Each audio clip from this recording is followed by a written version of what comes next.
የምኖረው ሳውዲ አረቢያ ነው። ሳውዲ አረቢያ ድማ አፈርባቲን የሚባል አካባቢ ነው የምኖረው እና አሰሪዎቼ 8 ወር ደሞዝ ከልክለውኝ ቢሮ ወሰዱኝ ስላቸው ምን ብሎኛል። ወደ ሀገሬ ሸኝም ስላቸው ኮንትራት ሲሰጥ እርሻ አንሸኝሽ ምናምን ብለው እና ባካችሁ እርዳታችሁ ያስፈልገኛል። የ8 ወር ደሞዝ ነው የከለከሉ። ባካችሁ እኔ ደሃ እናት አለች፣ እናቴን ለመርዳት ነው ሀገሬ ወጣሁ። እኔ ነገር ማድረግ አልቻልኩም። ባካችሁ ያስፈራሩኛል፣ ብር ስጠይቃቸው ያስፈራሩኛል። እርስና ልብስ የማይሸፍነው ነገር የለምና እህታችን በሳውዲ አረቢያ ደማም አካባቢ ያለ ደሞዝ እየተሰቃየች ትገኛለች። የ8 ወር ደሞዟም ከልክሏት ነው ያሉት። እባካችሁ ሳውዲ አረቢያ ህግ ወይም ደግሞ ኤጀንሲዎች እባካችሁ ለዚች እህታችን ድረሱላት። ምስኪን እናቷን ደሃ እናቷን በሽተኛ ታማሚ እናቷን ነው ያሳከመች ያለችው።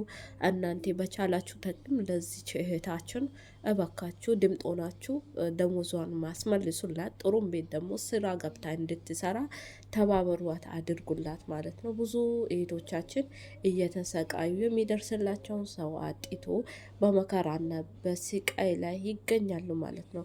ስለዚህ የሳውዲ አረቢያ ኤምባሲ ለዚህ ነገር በአስቸኳይ መፍትሄ አድርጎለት ልጆቹም ደግሞ ከሚፈልጉት ነገር መገናኘት አለባቸው። ሁላችሁም ተረባርባችሁ ይሄንን ነገር ልታስተካክሉ ግድላል። በአሁን ሰዓት ሳውዲ አረቢያ ህግ የሌላት ህገ ወጥ ምንም አይነት ደራሽና ወገን የሌለበት ሀገር ሆኖ ነው ያለው።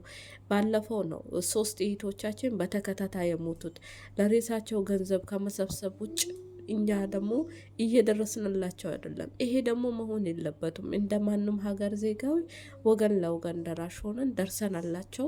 በመጥፎ ችግር በመጥፎ ሁኔታ ላይ ያሉትን ታድገን ወደ ራሳችን ማድረግ ነው ያለብን። አሁን ሄዳችን አስቡ እስኪ 8 ወር ሰርታለች፣ የ8 ወር ደሞዟን ተቀምታለች። ደሞዝን ስጡኝ ስትላቸው እያስፈራሯት ማለት ነው አረቦቹ። አስቡ። ከአረቦቹም በላይ ደግሞ አሳልፎም የሚያሳርደንም የሚያስገድለንም ደግሞ የራሳችን ዜጋ ነው። ይሄ መሆን የለበትም። ብዙ ደግ ደግ አሉ። ሳውዲ አረቢያ በአሁኑ ሰዓት ከምንም ነገር በላይ ተበላሽታለች። እባካችሁ ሁላችንም ተባብረን በእንደዚህ ችግር ውስጥ ያሉ እህቶቻችን እናትርፋቸው፣ እናዴናቸው፣ ካሉበት ሁኔታ ላይ እናስወጣቸው። ይሄንን ከማለት ምንም አይነት ነገር አልልም። በቃ ይችን ነው የሚጠይቃችሁ። የቻላችሁትን የበኩልነታችሁን ተወጡ፣ የዜግነታችሁን ተወጡ። እንዴ ስንቶቻቸው ሞቱ፣ ስንቶቻቸው ተደበደቡ፣ ስንቶቻቸው ባላጠፉ ስቃይ